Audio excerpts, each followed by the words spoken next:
Got some juices going. We're going to hear from another young lady. Erika Vinson, a student from Warner Public Schools. Please welcome Erika Vinson.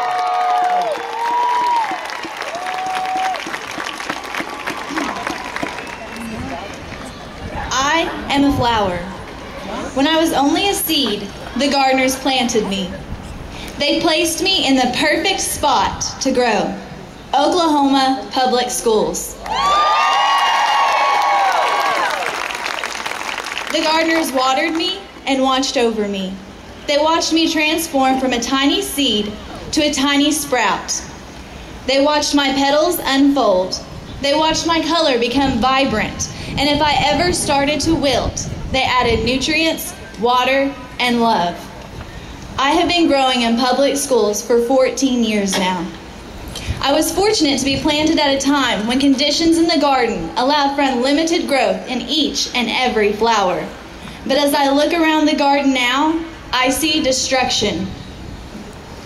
There are more flowers, seeds, and sprouts now. About 678,000, but fewer gardeners.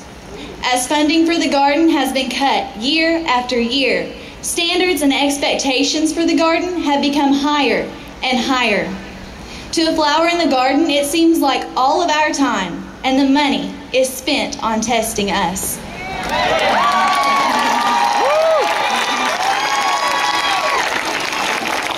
No test has made me who I am. My garden has.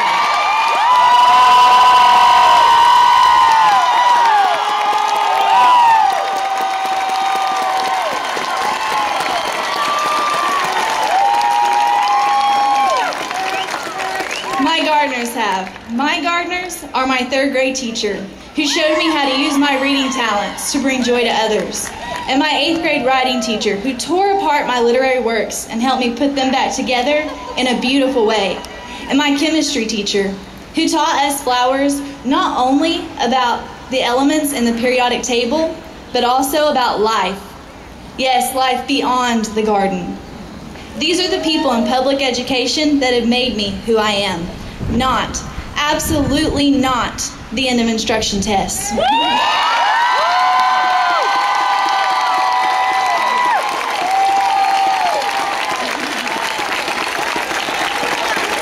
My teachers did it, and when I look around, I don't see them being helped the way they should be. Instead, I see them being given more flowers to look after and higher standards to attain, with fewer resources in drought-like conditions.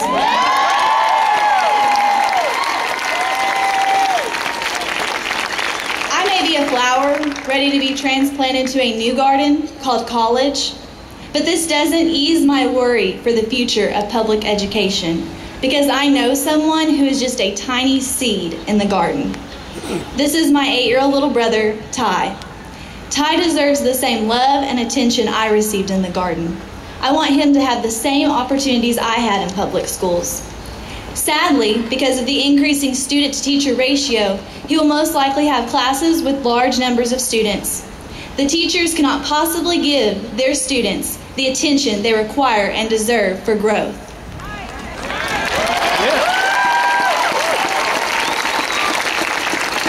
Another issue I see in public schools right now is that each and every seed, flower, and sprout is looked at as being identical. Non-educators want teachers to teach each student using the exact same methods. What they don't realize is that each one is different and unique and requires a different type of care.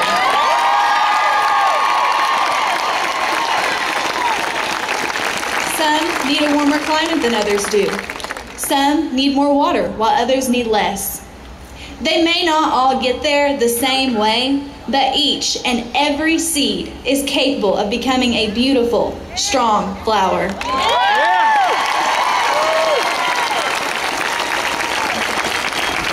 I've had many great gardeners in my life who have understood this concept, and one of these is my mom. My mom pours everything she has into her classroom. She focuses on the needs of each student and teaches them in a way that will benefit them the most. But this becomes increasingly difficult as she stresses over Common Core, teacher evaluations, and rigorous testing.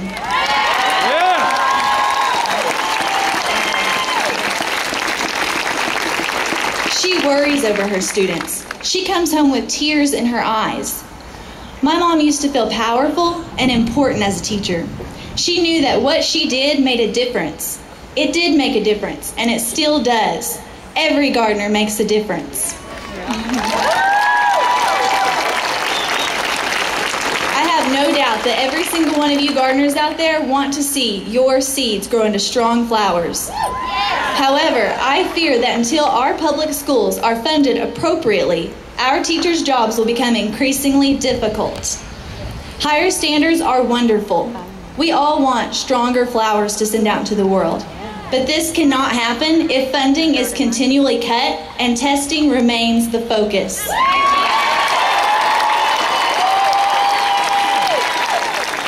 The garden is producing stressed flowers at all stages of growth, but especially in our third graders.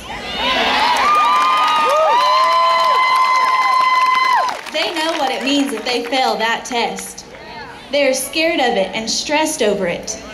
I may not be a doctor, an attorney, or even a dentist, but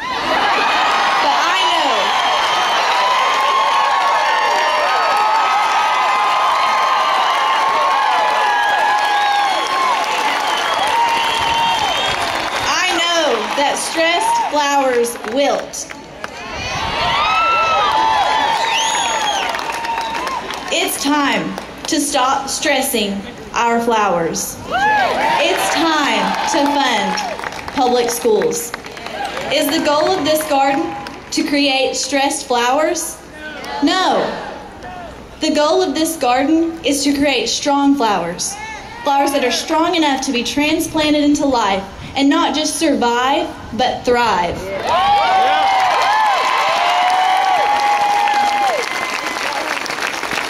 I want to personally thank every teacher, administrator, and all other school personnel for being a gardener. And I want to thank you for being here today to fight to keep Oklahoma's flowers from wilting. God bless you all. Thank you.